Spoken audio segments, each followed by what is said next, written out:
Hello everyone. Today in this video I am going to tell you all about the general features of a vertebra. So what is a vertebra? Let me first tell you about the vertebra.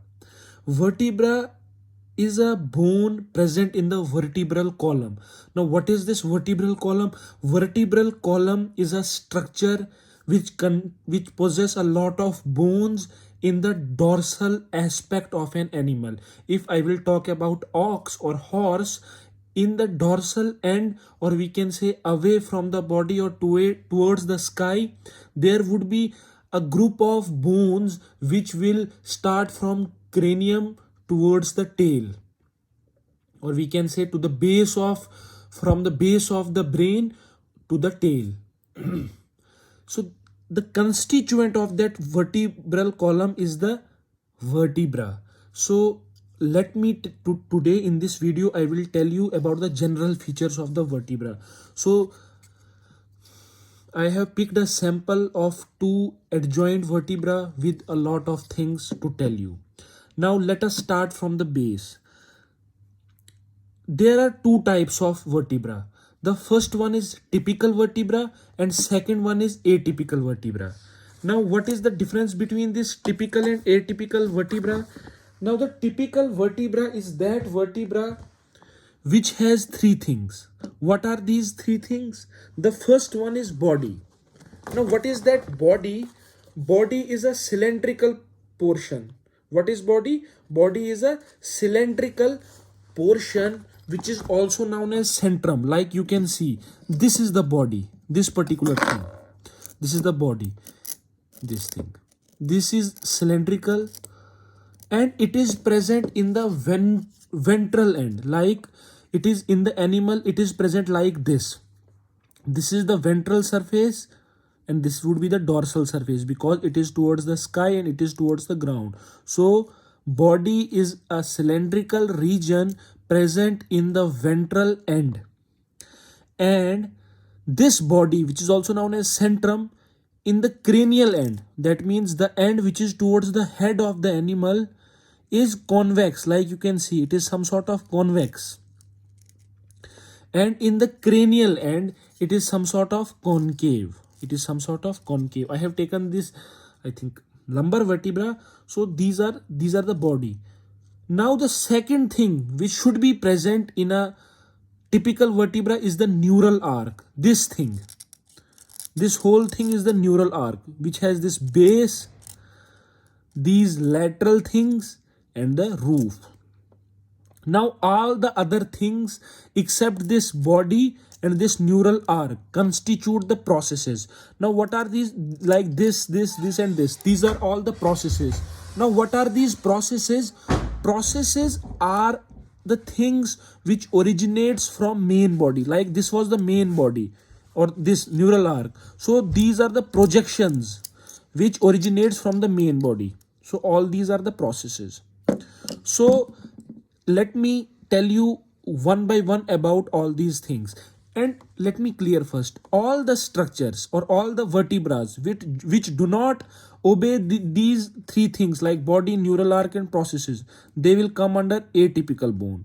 Like we have atlas and axis. They are atypical because they do not have a prominent all these three things. Now, as I said, body is cylindrical. It is also known as centrum. The dorsal end is convex and the ventral end, or we can say the cranial end, is convex and the caudal end is concave. Now this cranial and caudal end is joined by a fibrocartilage. You can see here, we can find this fibrocartilage.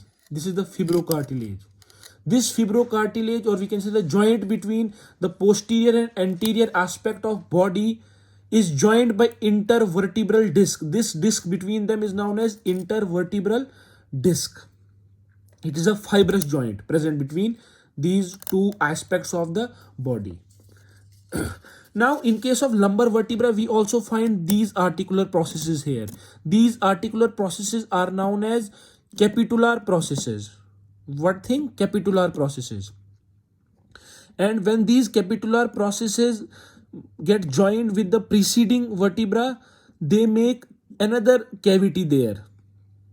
in which certain, I think maybe ribs get joined.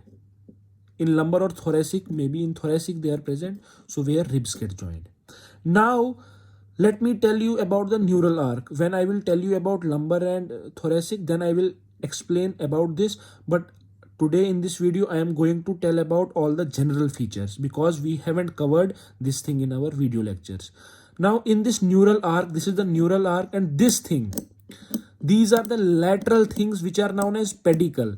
So the lateral projections of the neural ring are known as pedicle, and the roof, or we can say the horizontal end of the neural ring on the dorsal side is known as lamina. This is the lamina, and these are the pedicle.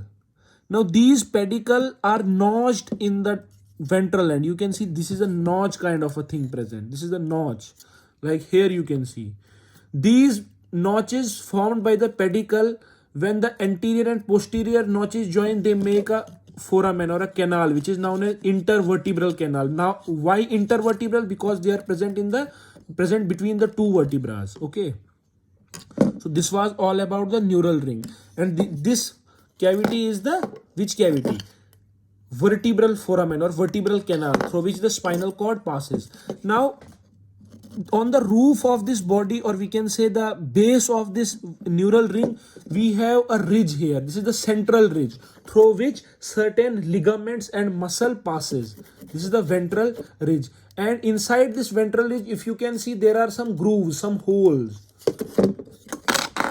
There would be some holes, and these holes, what these holes do, these holes are for the passage of certain muscles and vessels as well as nerves for the bone.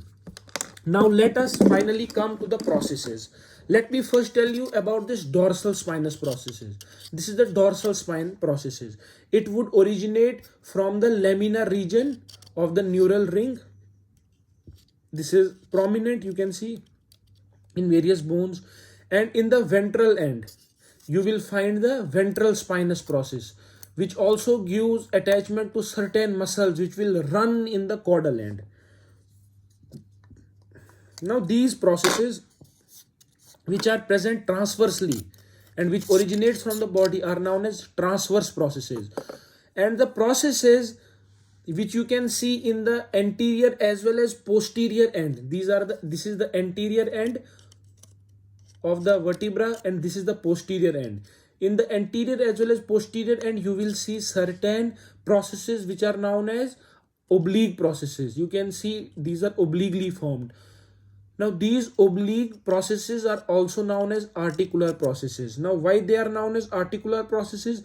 Because they make articulation with other, they make articulation, like this is the articulation. You can see this posterior, this is the posterior oblique process, and this is the anterior oblique process. Now you can see this posterior oblique process is getting joined with the anterior oblique process, and they are making a facet joint, and it is a diarthrodial synovial joint. Okay, this is the diarthrodial synovial joint. This was the posterior articular process, and this is the anterior articular process, and they are joined by this particular joint, and it is known as facet joint or diarthrodial joint. Now how we can differentiate that which is anterior articular process or anterior oblique process, and which one is posterior oblique process? So let me tell you about this. The anterior oblique or anterior articular processes would be towards each other. Their articular surface would be towards each other or towards the medial surface.